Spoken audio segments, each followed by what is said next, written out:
Hello friends, स्वागत है आप लोग का एनसीईआरटी जोन में। एक वीडियो ऑलरेडी हम डिस्कस कर चुके हैं पॉलिटी पे, जिसमें पॉलिटी प्रीवियस ईयर क्वेश्चन पे बिहार पब्लिक सर्विस कमीशन के, जिसमें ऑलरेडी हम 65, 66, 67 और 67 का दोनों पेपर डिस्कस कर चुके हैं। इस वीडियो में छोटा सा वीडियो होगा, उतना पिछले वाला 1 घंटे से थोड़ा कम होगा।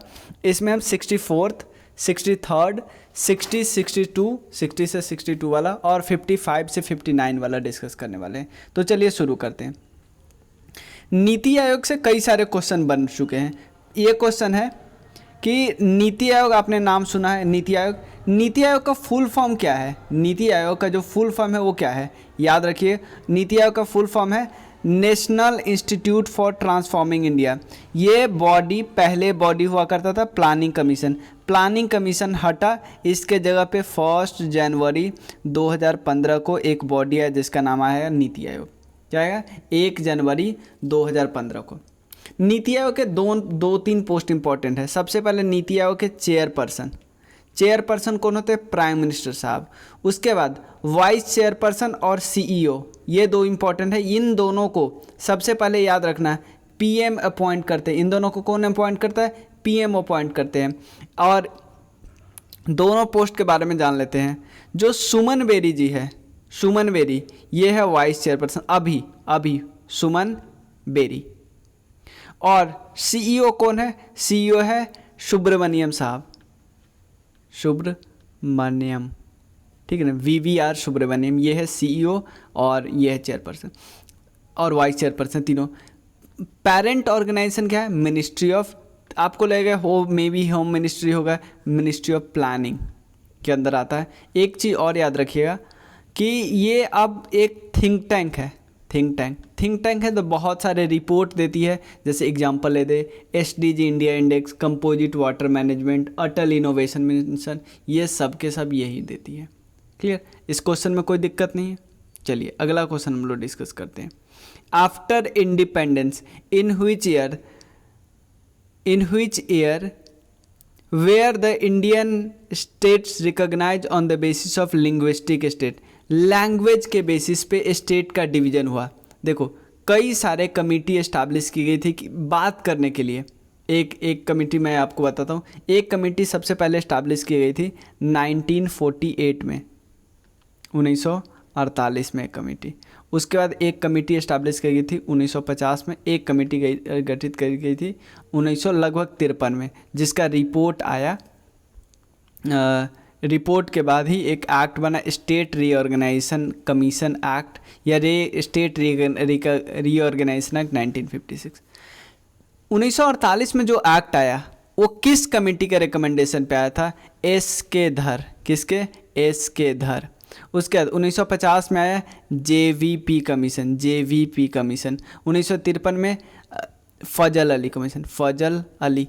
तो आप देख रहे हो तीनों कमीशन, एस के धर कमीशन और उसका जेवीपी जवाहरलाल नेहरू, और उसमें 2 लोग और थे। ठीक है, तो इन कमेटी ने, पहले 2 कमेटी का रिकमेंडेशन क्या था कि हम लोग स्टेट को रीऑर्गेनाइज करेंगे सिर्फ और सिर्फ किस में बेसिस पे? एडमिनिस्ट्रेटिव बेसिस पे। लेकिन आपको पता है उसके बाद 1953 में एक इंसिडेंट हो जाता है। क्या इंसिडेंट होता है? आंध्र प्रदेश के लिए अलग राज्य की मांग करते थे। आंध्र प्रदेश के लिए एक अलग राज्य की मांग करने के लिए आमरण अनशन पे बैठे थे और उनकी मृत्यु हो गई, पोट्टी श्रीमुलू का। ठीक है, उसके बाद नेहरू ने, मतलब कि जवाहरलाल नेहरू जी ने एक्चुअली सीरियसली लेना शुरू किया इस मैटर को, और फजल अली कमीशन को बैठाया गया 1953 में। और उन्होंने 1956 में एक रिपोर्ट दी और बोला कि हाँ, आप लैंग्वेज के बेसिस पे राज्य का गठन कर सकते हैं। और इस रिपोर्ट के बाद 14 स्टेट बने थे और 6 यूटी बने थे। याद रखिए, 6 यूटी और 14 स्टेट। क्लियर? चलिए, 3 कमीशन है, धर, जेवीपी और उसके बाद फजल अली। अगला क्वेश्चन क्या है? ए जज ऑफ सुप्रीम कोर्ट में रिजाइन, अगर सुप्रीम कोर्ट के जज को रिजाइन देना हो तो कैसे देंगे, किसको देंगे? ये क्वेश्चन है। चलिए सबसे पहले उनके बारे में थोड़ा डिस्कस कर लेते हैं। जजेस का, सुप्रीम कोर्ट के जज का अपॉइंटमेंट कौन करता है? सुप्रीम कोर्ट के जज का अपॉइंटमेंट करता है प्रेसिडेंट। अपॉइंटमेंट भी प्रेसिडेंट करते हैं, और रिजाइन जब देना होता है सुप्रीम कोर्ट के जज को तो ये भी प्रेसिडेंट को एड्रेस करके ही देते हैं। सबसे पहले समझिए सुप्रीम कोर्ट किस पार्ट में दिया है? पार्ट 5 में जिक्र किया है, पार्ट 5 में जिक्र किया गया है। आर्टिकल 124 से 147 तक डिस्कस किया गया। चीफ जस्टिस ऑफ इंडिया ये अपॉइंट किए जाते हैं प्रेसिडेंट साहब के द्वारा, ये बताया आपको। और अगर आपसे पूछा जाए सुप्रीम कोर्ट के जज का क्वालिफिकेशन क्या होना चाहिए, 3 क्वालिफिकेशन है, तीनों में से एक ही पूरा हो जाए।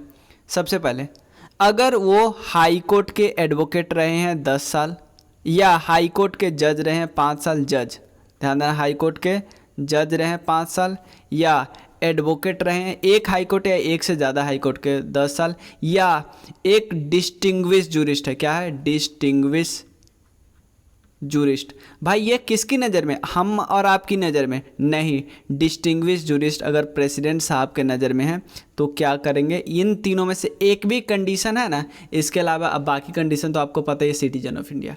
ठीक है। और क्या सुप्रीम कोर्ट में के जज की मिनिमम उम्र भी है? नहीं, सिर्फ मैक्सिमम उम्र है। मैक्सिमम कितना? 65 साल तक रह सकते हैं। हाई कोर्ट की बात करें तो हाई कोर्ट के जज की मैक्सिमम उम्र है 62। तो ये प्रेसिडेंट साहब। इसके अलावा कुछ इंपॉर्टेंट आर्टिकल है रिलेटेड टू सुप्रीम कोर्ट। क्या क्या आर्टिकल है? पहला आर्टिकल आप देखते हैं, पहला आर्टिकल है आर्टिकल 124। ये बताता है कि इस्टाब्लिशमेंट होना चाहिए, कॉन्स्टिट्यूशन होना चाहिए सुप्रीम कोर्ट का। उसके अलावा एक आर्टिकल है 126 जिसमें बात करते एक्टिंग चीफ जस्टिस की। उसके बाद आर्टिकल है 127 जिसमें बात करते एडहॉक जजेज की। उसके बाद बात करते हैं 129 आर्टिकल जिसके बात करते हैं कि सुप्रीम कोर्ट क्या है? कोर्ट ऑफ रिकॉर्ड्स है, कोर्ट ऑफ रिकॉर्ड्स की तरह ट्रीट करेगा। और उसके अलावा आर्टिकल 147 क्या है? Interpretation of the constitution. अब एक चीज़ और बताइएगा, सुप्रीम कोर्ट के रिमूव की बात कर रहे थे हम, क्या रिमूव का सीधा प्रेसिडेंट साहब करते? नहीं, पहले पार्लियामेंट के द्वारा रिकमेंडेशन दिया था, पार्लियामेंट रिकमेंडेशन देता है प्रेसिडेंट साहब को, फिर ये करते हैं हाँ निकल जाइए। ठीक है, क्लियर? इतना क्लियर है। चलिए अगला क्वेश्चन हम लोग डिस्कस करते हैं। First chairman of backward commission, ये थे के एस कालेलकर। ठीक है, के एस कालेलकर, याद रखिए, काका साहब कालेलकर बोला जाता है। ये 1950s में इस्टेब्लिश किया गया था। और सेकंड बैकवर्ड कमीशन मंडल कमीशन, तो आपको पता है सेकंड बैकवर्ड कमीशन कौन था? मंडल के जी का अध्यक्षता में। ठीक है, और एक और चीज़ याद रखिए, काका कालेलकर 1950 में सेकंड बैकवर्ड कमीशन के लिए मंडल, बीपी मंडल। ठीक है, ये 1970 में। उसके बाद आर्टिकल 340 क्या डील करता है? आर्टिकल 340 डील करता है socially and educationally backward class. ठीक है, उसके अलावा इंदिरा सानवे केस जो है, इंदिरा सानवे केस 1992 होता है। इसमें इंदिरा सानवे केस में सुप्रीम कोर्ट ने क्या गवर्नमेंट को डायरेक्ट किया कि आप बैकवर्ड क्लास के लिए एक परमानेंट बॉडी बनाइए। ठीक है, पहले जो national commission for backward class था, पहले स्टैचुटरी बॉडी हुआ करता था, बट आपको पता है एक कॉन्स्टिट्यूशनल बॉडी है। तो NCBC, national commission for backward class, ये एक आपके कॉन्स्टिट्यूशनल बॉडी है। ध्यान देना, किस कॉन्स्टिट्यूशनल अमेंडमेंट एक्ट में इसको जोड़ा गया? 102। ठीक है ना, 102। और 102 में 2 आर्टिकल ऐड किए गए हैं, आर्टिकल 338B और 342A। ठीक है, इसमें क्या किया जा सकता है? इस 342A स्पेसिफाई करता है प्रेसिडेंट साहब को कि आप socially and educationally backward class को वेरियस स्टेट और यूनियन टेरिटरी में चुनो। ठीक है, तो आंसर आपने डिस्कस कर लिया। जगजीवन राम जी से क्या इंपॉर्टेंट है कि ये लेबर मिनिस्टर थे जब इंटरिम गवर्नमेंट बनी थी, और उसके अलावा बी आर अम्बेडकर जी से क्या इंपॉर्टेंट है कि ये लॉ मिनिस्टर थे जब इंटरिम गवर्नमेंट बनी थी। क्लियर। अगला क्वेश्चन हम लोग डिस्कस करते हैं। The chairman of state public service commission, chairman of state public service commission appointed by governor of India. Clear, chairman of. लेकिन अगर ज्वाइंट जो पब्लिक सर्विस कमीशन होते हैं ना, उसमें फिर से आ जाते हैं प्रेसिडेंट साहब। ठीक है, क्लियर। अगला क्वेश्चन हम लोग करते हैं। अगर लोकसभा के मेंबर, देखो ये मैं एज वाला क्वेश्चन आप लोग को बता चुका हूँ, सारा बता चुका हूँ, इसलिए दोबारा रिपीट करने से कोई मतलब नहीं है। गवर्नर जो स्टेट के होते हैं वो अपॉइंट किए जाते हैं प्रेसिडेंट साहब के द्वारा, ये हम लोग को पता है। गवर्नर को जैसे देश में प्रेसिडेंट साहब होते हैं, उसी तरह गवर्नर राज्य में होते हैं, और गवर्नर का हिंदी होता है राज्यपाल, हम सबको होता है राज्यपाल। गवर्नर जो होता है ये एग्जीक्यूटिव हेड होता है स्टेट के, एग्जीक्यूटिव हेड। उसके अलावा एक और चीज़ याद रखें, ये नॉमिनल हेड होता है, नॉमिनल हेड मतलब नाम मात्र के हेड होते हैं, याद रखिएगा। क्या कोई जैसे मान लो गवर्नर है, वो सिर्फ एक ही स्टेट के गवर्नर नहीं, एक से ज़्यादा स्टेट के गवर्नर हो सकते हैं, या एक स्टेट एक यूटी के गवर्नर हो गए। उसके अलावा प्रेसिडेंट सर अपॉइंट करते हैं, प्रेसिडेंट जो अभी मैम है, प्रेसिडेंट जी अपॉइंट करते हैं इनको। ठीक है, उसके अलावा क्या गवर्नर फिर से रीअपॉइंट हो सकते हैं? हाँ, गवर्नर फिर से रीअपॉइंट हो सकता है। गवर्नर के लिए क्वालिफिकेशन क्या है? मिनिमम एज होना चाहिए 35। उसके बाद क्या होना चाहिए? सिटीजन ऑफ इंडिया होने चाहिए, सिटीजन ऑफ इंडिया होने चाहिए। क्या जैसे देखो आर्टिकल 72 में हमने देखा था प्रेसिडेंट साहब के पास पार्डनिंग पावर है, क्या गवर्नर के पास भी पार्डनिंग पावर है? हाँ, लेकिन कुछ कुछ केस ऐसे है 161 है जिसमें गवर्नर की पार्डनिंग पावर प्रेसिडेंट से कम होती है। अगर कोई इशू हो स्टेट एक्ट से, सेंटर वाले कानून से रिलेटेड हो, तो इसमें क्या होगा? गवर्नर कुछ नहीं करेगा। अगर कोर्ट मार्शियल से रिलेटेड हो, इसमें भी गवर्नर कुछ नहीं करेगा। अगर बिल्कुल फ्री करने वाला हो तो इसमें भी गवर्नर कुछ नहीं करेगा। ठीक है, चलिए अगला क्वेश्चन है, इन which article of the constitution of India was the provision of reservation of schedule caste and in the Lok Sabha made. देखो रिजर्वेशन की बात करें, लोकसभा का रिजर्वेशन, लोकसभा में आपको पता है रिजर्वेशन मिलते हैं शेड्यूल कास्ट और शेड्यूल ट्राइब को। ठीक है, शेड्यूल कास्ट को कितना रिजर्वेशन है? 84 सीट। अभी टोटल सीट है हमारे पास 543। इसमें जो हमारे एससी परसेंटेज कितना है देश में 2011 के हिसाब से 16.6, और एसटी परसेंटेज कितना है 8.6। तो इसीलिए एससी को कितना सीट रिजर्व है? एससी को सीट रिजर्व है कितना 84, और एसटी को 47 सीट रिजर्व है। और ये किस आर्टिकल में दिया है? आर्टिकल 330 में दिया है। ठीक है, उसके अलावा आर्टिकल देखो पहले जो होता था आर्टिकल है 331, इसमें क्या दिया था कि 2 मेंबर लोकसभा में एंग्लो इंडियन कम्युनिटी से नॉमिनेट किए जाने चाहिए, बट क्योंकि अब ये आर्टिकल नहीं है, अब ये पॉइंट ही हट गया है। ठीक है ना। उसके अलावा आर्टिकल 332 क्या बोलता है कि एससी और एसटी का रिजर्वेशन मिलना चाहिए स्टेट में। कहाँ पे? स्टेट में। यानी चारों आर्टिकल देख लिए, इसमें एंग्लो इंडियन की बात कर रहे हैं देश में यानी संसद में। यहाँ पे आर्टिकल 330 और 332 एक है, ये किसकी बात करता है? स्टेट की बात करता है। और 333 रिजर्वेशन की बात करता है एक मेंबर की, सॉरी नॉमिनेशन की बात करता है एक मेंबर की स्टेट लेजिस्लेटिव असेंबली में।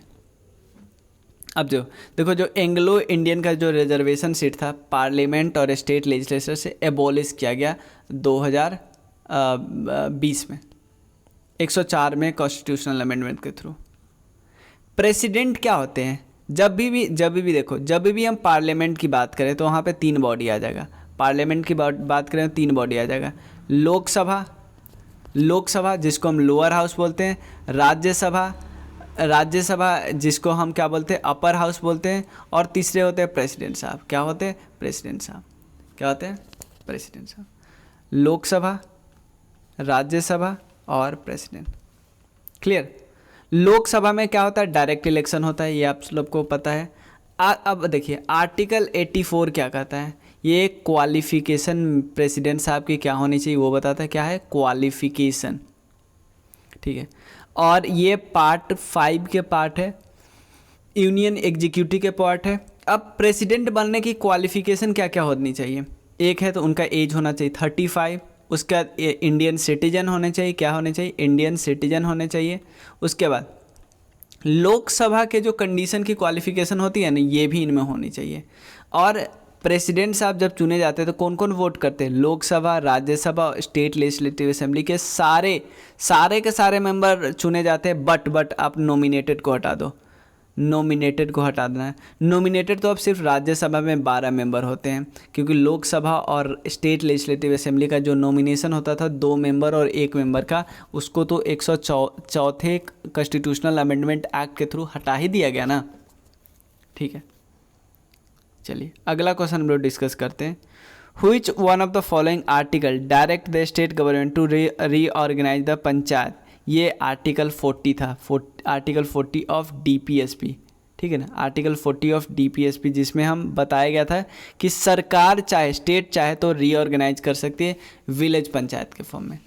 तो अब देखिए आर्टिकल जो 36 से 51 तक है वो किसका जिक्र करता है, 36 से 51 तक हो किसका जिक्र करता है, डीपीएसपी की बात करता है, डीपीएसपी।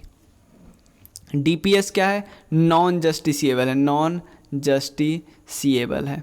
ये किस पार्ट में दिया है, पार्ट 4 में दिया है। अगर बात करें पार्ट 4A, पार्ट 4 में ए में कौन दिया है, फंडामेंटल ड्यूटीज। डीपीएसपी हमने कहाँ से लाया है, हमने आयरलैंड से कॉपी किया, आयरलैंड से कॉपी किया, क्लियर। इसमें इसको हम क्या बोलते हैं, इंस्ट्रूमेंट ऑफ इंस्ट्रक्शन बोलते हैं। मतलब स्टेट कोई कानून बनाया जाए तो ये ध्यान में रखें। एक चीज़ और बात करेंगे, आपसे पूछेगा कि पॉलिटिकल डेमोक्रेसी कहाँ से मिलती है, ये फंडामेंटल राइट से मिलती है। सोशल एंड इकोनॉमिक डेमोक्रेसी कहाँ से मिलेगी, ये डीपीएसपी से मिलेगी, क्लियर।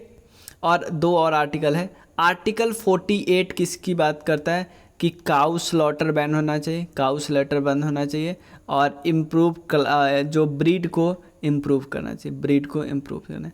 आर्टिकल 50 क्या करता है, एग्जीक्यूटिव और जुडिशियरी को क्या होना चाहिए, सेपरेट रहना चाहिए, ठीक है। उसके अलावा देखो आर्टिकल जो 33 है ये किससे रिलेटेड है, ये फंडामेंटल राइट से रिलेटेड है, ठीक है, और ये फोर्सेस से रिलेटेड है, ठीक है ना। चलिए अगला क्वेश्चन क्या है, in which year did state Jharkhand, state Jharkhand देखो एक साल में 3 राज्य अलग हुए थे, झारखंड, छत्तीसगढ़ और उत्तराखंड, तीनों एक ही साथ हुए थे, लगभग कुछ दिनों का अंतर है। पहले एमपी से छत्तीसगढ़ अलग हुआ 1 नवंबर को, फिर उत्तराखंड अलग हुआ 9 नवंबर को, फिर 15 नवंबर को अलग हुआ बिहार से झारखंड, ठीक है, एक ही साथ अलग हुआ। उसके बाद तेलंगाना अलग हुआ जो कि 29th स्टेट बना है, आंध्र प्रदेश से अलग हुआ। उसके बाद कोई स्टेट नया बना नहीं, उसके बाद एक स्टेट टूटा ही था, झारखंड, ये जम्मू एंड कश्मीर, क्लियर। अगला क्वेश्चन हम डिस्कस करते हैं। अगला क्वेश्चन सरकारिया रिपोर्ट से रिलेटेड है, सरकारिया रिपोर्ट से रिलेटेड है। 2 टाइप के क्वेश्चन इसे पूछे जा सकते हैं। क्या क्या रिपोर्ट है, देखो,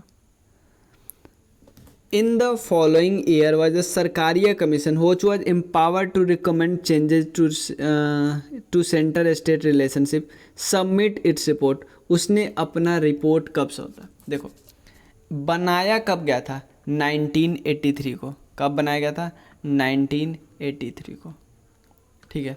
बट उसने अपना रिपोर्ट 1988 के जनवरी में सौंपा, 1988 के जनवरी से होता है। कई जगह 1987 में ही दे देता है, अगर ऑप्शन वो रहे तो सही देना, वो देना। बट बीपीएससी में क्योंकि none of the above answer होता है तो यहाँ पे आपको 1988 देना है जनवरी में, ठीक है। इसमें बहुत सारे चैप्टर बना था सरकारिया। एक कमीशन और इस्टेब्लिश की गई थी सेंटर स्टेट रिलेशनशिप से ही, सेंटर स्टेट रिलेशनशिप भी 2007 में। इसका नाम था पुच्ची कमीशन, पुच्ची कमीशन, ठीक है। उसके सेंट्रल स्टेट से 2 हो गए, सरकारिया, पुच्ची और एक और थे राज मन्नर कमीशन। इसको तमिलनाडु गवर्नमेंट ने बनाया था 1969 में। देखो सब अलग अलग, पहले ये बना, उसके बाद बना था आनंदपुर,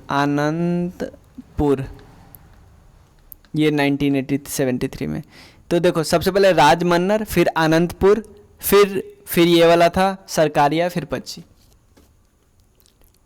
अगला क्वेश्चन हम लोग डिस्कस करते हैं। फाइनेंस कमीशन, देखो पहले आर्टिकल से बहुत ज़्यादा पूछा जाता था क्वेश्चन, अब इतना हल्का नहीं पूछा जाता है, फिर भी हमें फाइनेंस कमीशन के बारे में जान लेना जरूरी है। पहला आर्टिकल 280 बोलता है कि हमारे पास एक फाइनेंस कमीशन होगा। उसके अलावा 281 आर्टिकल क्या बोलता है कि जो रिकमेंडेशन देंगे प्रेसिडेंट, रिकमेंडेशन देंगे फाइनेंस कमीशन, वो प्रेसिडेंट साहब क्या करेंगे। देखो फाइनेंस कमीशन अपना रिपोर्ट प्रेसिडेंट साहब को पहुंचाएगा और प्रेसिडेंट जी क्या करेंगे,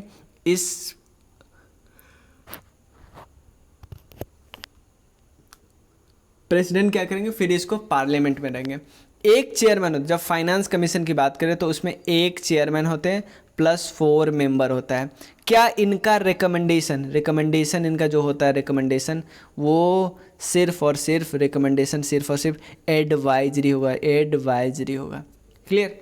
उसके बाद पहले फाइनेंस कमीशन कब बनाया गया था, 1951 में। ध्यान देना, पहला फाइनेंस कमीशन कब बनाया गया था, पहला 1951 में।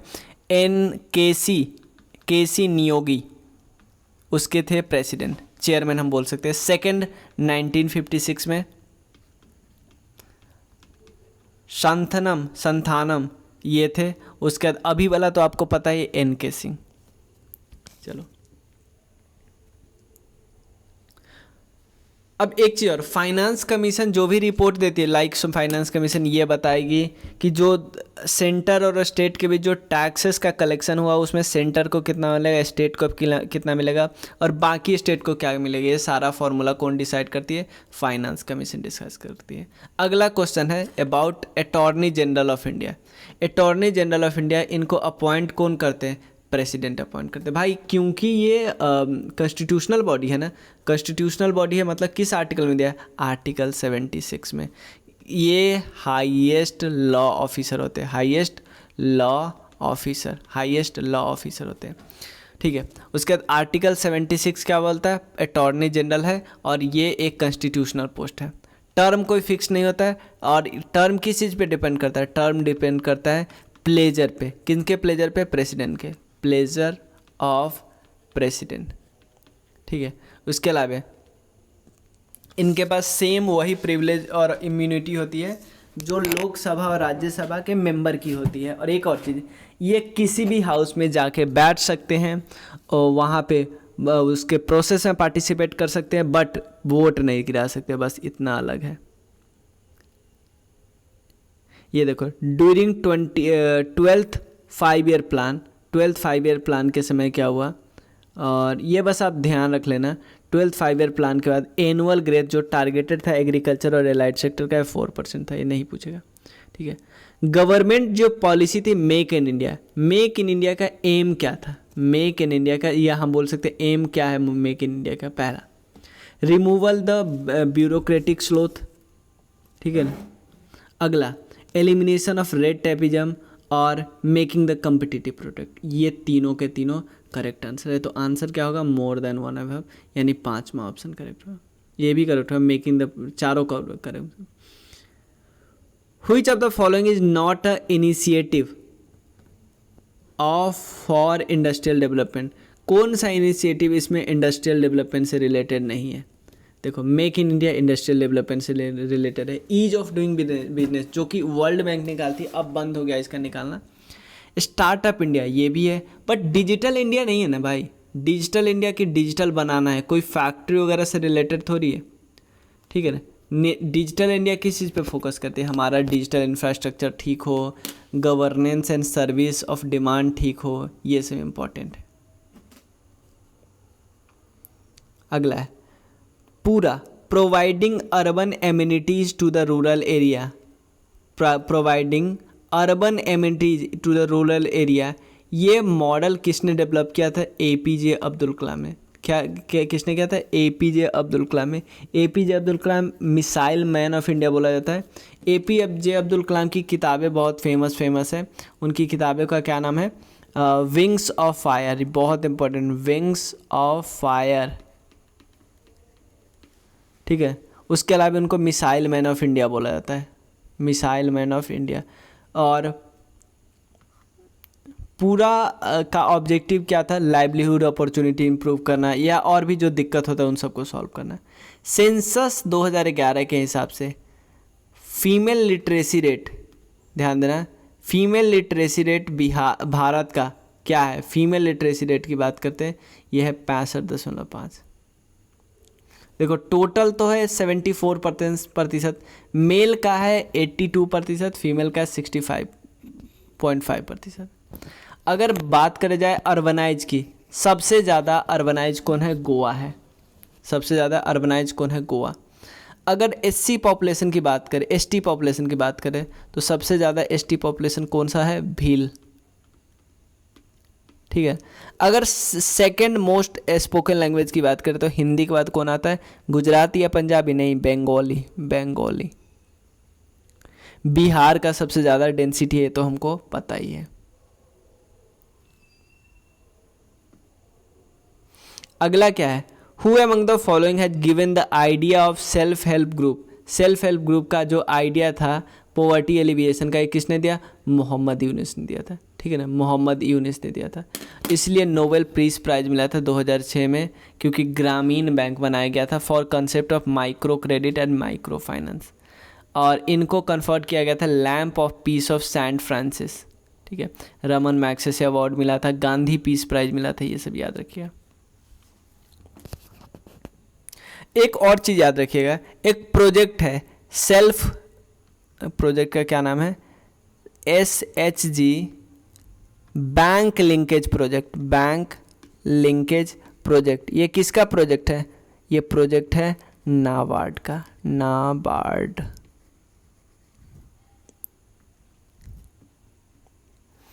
At present who is the governor of reserve bank of India? अभी के हिसाब से गवर्नर ऑफ कौन है? देखो उस समय क्योंकि ये चेंज हुए थे, अभी भी शक्तिकांत दास है, उसमें चेंज हुए थे, याद रखिएगा। उस समय एकाएक चेंज हुए थे एग्ज़ाम के बीच में ही, ठीक है, मतलब क्वेश्चन पेपर छप गया था उसके बाद चेंज हुआ था।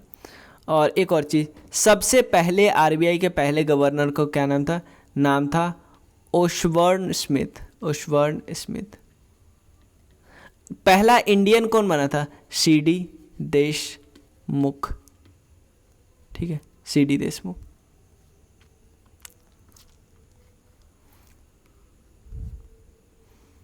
अगला क्वेश्चन क्या है? इसमें से क्या आप करोगे तो आपकी प्रोडक्टिविटी इंप्रूव हो सकती है? इरिगेशन एफिशिएंट होगा, quality seeds, use of pesticide, use of fertiliser, तो ये सब के सब क्या करेगा? इंप्रूव करवाएगा। Which one of the following most appropriately describe the nature of green revolution late 20th century? इससे क्या हुआ? ग्रीन रिवॉल्यूशन से हमारे 20th सेंचुरी में क्या फ़र्क पड़ा? क्योंकि ग्रीन रिवॉल्यूशन आपको पता है, दो नाम का याद रखिएगा, एक है नॉर्मल बोरलॉग और उसके स्वामीनाथन जी। स्वामीनाथन जी को बोला जाता है कि father of green revolution in India, but Norman Borlaug बोला जाता है पूरी दुनिया का फादर ग्रीन रिवॉल्यूशन से रिलेटेड। तो चलिए डिस्कस करते हैं इसमें। पहला, green revolution, intensive cultivation of green vegetable, intensive agriculture district programme, high yielding variety programme, seed fertiliser, water technology. तो आपको बताना है इसमें से कौन सा ऑप्शन करेक्ट होगा, ठीक है। देखो अगर आप बात करें 3 ऑप्शन कि हाई एल्ड वेराइटी प्रोग्राम, इसको तो लाया गया, 4 भी करेक्ट है, कंट्रोल वाटर सप्लाई था, ठीक है, सीड फर्टिलाइजर, वाटर टेक्नोलॉजी ये भी था, नॉर्मल बोरलॉग नाम याद आ गया, और पहला इंडियन साइट जहाँ पे कल्टीवेशन किया गया वो था पंजाब, याद रखिएगा। अब पहला और दूसरा कहते हैं इंटेंसिव कल्टीवेशन ऑफ ग्रीन, नहीं भाई, हमने पहले किस चीज़ को उगाया? 2 चीज़ को, गेहूं और चावल पे फोकस कर रहे थे। इंटेंसिव एग्रीकल्चर डिस्ट्रिक्ट प्रोग्राम, नहीं, ऐसा कुछ नहीं था। इंटेंसिव एग्रीकल्चर डेवलपमेंट प्रोग्राम में जो डिस्ट्रिक्ट प्रोग्राम डेवलपमेंट प्रोग्राम वो भी लॉन्च किया गया था 1961 में, ताकि फर्टिलाइज़र दे दिया जा सके फार्मर को और सीड्स। क्या है? Intensive agriculture development program, intensive agriculture development program in 1961। ये तो मैंने अभी आपको बता ही दिया। Which one of the following state has the highest density of population according to census? Density अभी सबसे ज़्यादा किसका है? बिहार का 1106। इंडिया की बात करें तो है 382। ठीक है। सबसे कम अरुणाचल प्रदेश, कितना है? 17। अगर यूटी की बात करें तो सबसे ज़्यादा है दिल्ली, सबसे कम है अंडमान और निकोबार जिसका 46 है। फादर ऑफ ग्रीन रेवोल्यूशन सब कुछ हमने डिस्कस कर लिया। अब अगला क्वेश्चन है, अगला क्वेश्चन क्या है? अब हम 63rd वाला पेपर डिस्कस कर रहे हैं। Which of the following committee या commission recommended the creation of nyaya panchayat? न्याय पंचायत के बारे में किसने बोली थी? अशोक मेहता कमेटी ने बोली थी। पिछले वीडियो में हमने सारा आपको बता दिया था। सरकारिया कमीशन तो स्टेट और सेंटर रिलेशनशिप के बारे में है। सरकारिया, पुच्ची, राजमन्नर और एक अनंतपुर टाइप कमेटी था। बलवंत राय मेहता कमेटी ने 3 टीयर सिस्टम के बारे में बात की थी। अशोक मेहता ने 2 टीयर सिस्टम की बात की थी। ठीक है। उसके बाद GV राव ने कॉन्स्टिट्यूशनल स्टेटस की बात की थी। ये सब आप याद रखिएगा। मैं एक क्वेश्चन में डिटेल में आप लोग को बता चुका हूँ, तो यहाँ पे डिटेल में बताने की ज़रूरत नहीं है।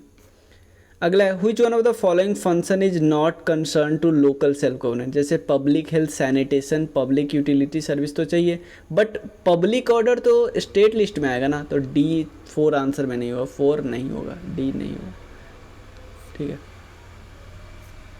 अगला है सिस्टम ऑफ पंचायती राज किस लिस्ट में होगा? System of Panchayati Raj state list में होगा। तो आपको पता है यूनियन लिस्ट है, स्टेट लिस्ट है, कनकरेंट लिस्ट है। ठीक है। तो तीनों लिस्ट है, तीनों लिस्ट में ये किसके अंदर होगा? ये होगा स्टेट लिस्ट के अंदर आ जाएगा। देखो जब बात आती है ना यूनियन लिस्ट पे, वो सारे पॉइंट होते हैं जो काफ़ी ज़्यादा इंपॉर्टेंट हो जाते हैं, जैसे करेंसी वगैरह से रिलेटेड है, ये सब यूनियन लिस्ट में होगा। करेंसी, उसके अलावा और भी जो पॉइंट है, इंपॉर्टेंट पॉइंट है, ये में हो जाएगा। ठीक है। तो चलिए आगे हम डिस्कस करते हैं अगला क्वेश्चन। लेकिन एक चीज़ है, ये किस लिस्ट में दिया है? 7th शेड्यूल में दिया है, याद रखिएगा। और यूनियन लिस्ट में अभी जो शुरुआत में था 97, अभी 100 है। और कनकरेंट लिस्ट की बात करें तो यहाँ पे अभी 52 है, और स्टेट लिस्ट की बात करें तो अभी 61 है। अगला क्वेश्चन क्या है? 50% रिजर्वेशन जो वुमेन को दिया गया पंचायती राज इंस्टीट्यूशन में कुछ स्टेट में, इनमें ये चारों ऑप्शन करेक्ट है। चारों कौन कौन है? बिहार, उत्तर प्रदेश, मध्य प्रदेश और हिमाचल प्रदेश। बिहार उत्तराखंड है। एक चीज़ मैं यहाँ पे आपको बता दूँ, तो सीधा सीधा बता देता हूँ कि 50% रिजर्वेशन बिहार में आया था 2006 से। कब से आया? 2006 से। अब कुछ इम्पॉर्टेंट आर्टिकल डिस्कस कर लेते हैं। 243D ये क्या, किस बारे में बात करता है? रिजर्वेशन के बारे में बात करता है। रिजर्वेशन के बारे में बात करता है। 243 किसके बारे में बात करता है? डेफिनीशन ऑफ पंचायत का। 243A किसके बारे में बात करता है? ग्राम सभा। किसकी बात करता है? ग्राम सभा की बात करता है। उसके बाद 243I किसकी बात करता है? स्टेट फाइनेंस कमीशन की बात करता है। उसके बाद 243K किसकी बात करता है? स्टेट इलेक्शन कमीशन की बात करता है। 243G किसकी बात करता है? Power, authorities and responsibility of panchayat की बात करता है। कब पंचायत आया? 73rd constitutional amendment act in 1992 में है। ठीक है। और सॉरी, पिछले क्वेश्चन में मैंने GV राव नहीं, LM सिंघवी कमेटी ने कॉन्स्टिट्यूशनल स्टेटस की बात की थी। LM Singhvi committee, Singhvi. अगला क्वेश्चन है, मनी बिल सिर्फ और सिर्फ लोकसभा से प्रेजेंट किया जाता है, सिर्फ और सिर्फ लोकसभा से। राज्यसभा क्या करेगा पता है? मनी बिल को ज़्यादा से ज़्यादा 14 दिन के लिए रोक सकता है, और कुछ नहीं। कितने दिन के लिए? 14 दिन के लिए रोक सकता है। अगला क्वेश्चन क्या है? What is the nature of Indian constitution? ये इंडियन फेडरल इन नेचर है बट यूनिटरी इन स्पिरिट है। ये मैंने आप लोग को पहले बता दिया है। एक्स ऑफिशियो, देखो राज्यसभा से क्या क्या क्वेश्चन पूछ सकते हैं। सबसे पहले राज्यसभा के जो चेयरमैन चुने जाते हैं ना, वो उस हाउस के मेंबर नहीं होते।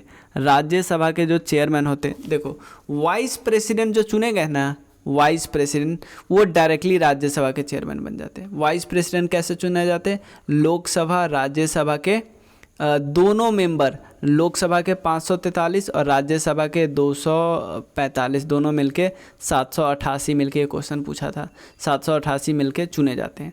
क्या नॉमिनेटेड वाला पार्टिसिपेट करते हैं? हाँ, वाइस प्रेसिडेंट के इलेक्शन में नॉमिनेटेड मेंबर पार्टिसिपेट करते हैं, जो कि राज्यसभा में 12 मेंबर है, बट प्रेसिडेंट साहब के चुनाव में नहीं कर रहे थे, याद रखिएगा। राज्यसभा के एक्स ऑफिशियो चेयरमैन बन जाते हैं वाइस प्रेसिडेंट।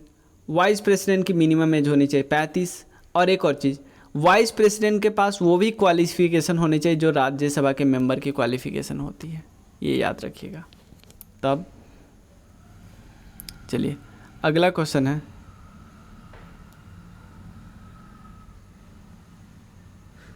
देखो एज वाला तो मैं ऑलरेडी बताया। सुप्रीम कोर्ट के जजेस की रिटायरमेंट एज है 65, हाई कोर्ट के जज की रिटायरमेंट एज है 62। ये हम इकोनॉमिक में डिस्कस करेंगे। अब चलिए हम डिस्कस करते हैं डीपीएसपी की बात करते हैं। Which of the following is listed among the directive principle of state policy, part 4 of the constitution of India. Part 4 में क्या है? यूनियन सिविल कोड लिखा है, equal pay for equal work ये लिखा है, क्या स्मॉल फैमिली नॉर्म्स लिखा है? मेरे हिसाब से 3 तो नहीं होना चाहिए और 4 होना चाहिए, तो आंसर क्या हो जाएगा? 1 to 4। आंसर क्या हो जाएगा? 1 to 4। 1 to 4 किस ऑप्शन में है?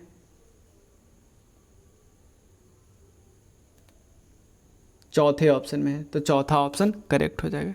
अगला क्वेश्चन है,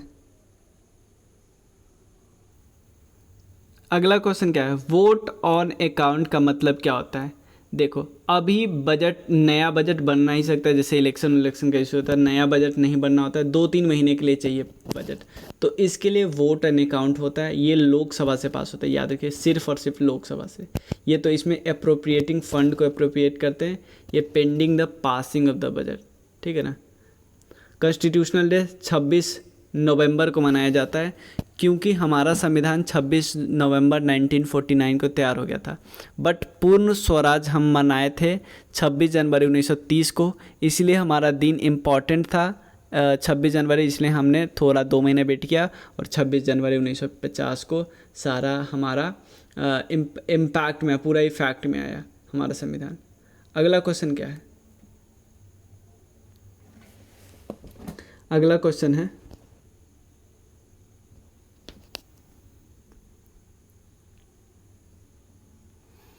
Which office of the government of India has the right to take part in the proceeding of parliament that even though he is not a member? ये attorney general of India की बात करते हैं। Attorney general आपको पता है highest law officer होते हैं, आर्टिकल 76 में इनका जिक्र किया गया है।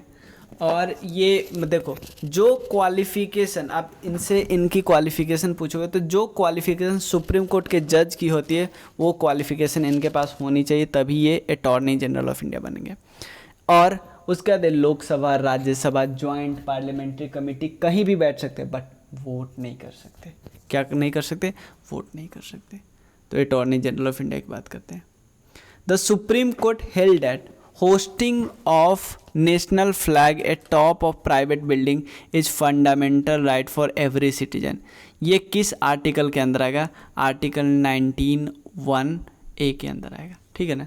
जो freedom of speech and expression है ना, उसके अंदर आएगा, तो बी करेक्ट आंसर हो जाएगा। चूज द फंडामेंटल राइट, देखो जो सिटीजन को अवेलेबल है और एलियन को अवेलेबल नहीं है, तो मैं आपको बता देता हूँ।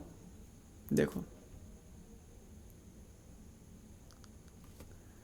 जो अकेले को अवेलेबल है 15, 16, 19, 29, 30। अब देखो इन जो में आ जाएगा, सबसे पहले स्पीच एंड एक्सप्रेशन, ये 19 में आ गया, तो ये आंसर होगा। इक्वालिटी बिफोर ना नहीं, ये दोनों को प्रेजेंट है, तो इसलिए 2 तो आंसर होगा ही नहीं, ये आंसर में नहीं होगा। उसके बाद अगला क्या दिखा हो? 2 आंसर में नहीं हो, 1 आंसर में होगा, 2 नहीं होगा। Right to minorities, right to minorities इसमें है ना, 29-30 में है ना।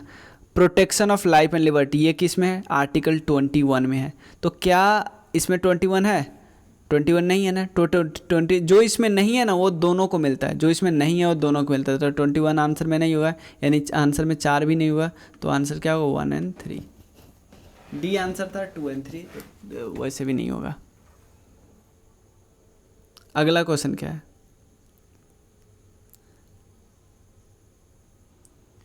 पंचायत समिति जो कि ब्लॉक लेवल पर होता है वो एडमिनिस्ट्रेटिव अथॉरिटी होता है, ये ध्यान रखिए, एडमिनिस्ट्रेटिव अथॉरिटी।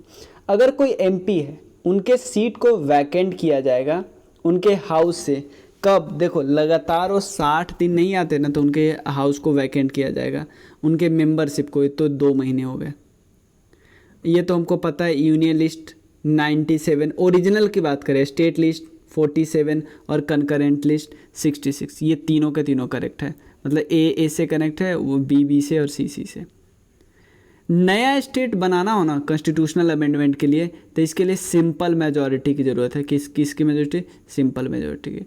जो सोशलिस्ट, देखो प्रीएम्बल में 3 वर्ड ऐड किया गया, तीनों 42nd कॉन्स्टिट्यूशनल अमेंडमेंट एक्ट में, सोशलिस्ट, सेकुलर और इंटीग्रिटी, तो 40 से ए आंसर करेक्ट है।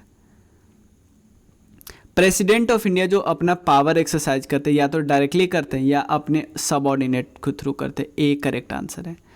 बिहार से लोकसभा में कितने मेंबर है, बिहार से लोकसभा में 40 मेंबर है, राज्यसभा से 16 मेंबर है, विधानसभा में 243 मेंबर है, 75 मेंबर है विधान परिषद में। तो हमने पूरा का पूरा डिस्कस कर लिया। इसके अलावा हमारे कई कोर्सेस है, ठीक है। अगर आपको इतना पसंद आया, आप इतना तक आए हो, तो कुछ कोर्सेस है, आप उसको अवेल कर सकते हो। नहीं तो आपका मन है तो आप इवन कंट्रीब्यूट कर सकते हो, पहले इस नंबर पे टेक्स्ट करके, ठीक है। चलिए, थैंक यू सो मच।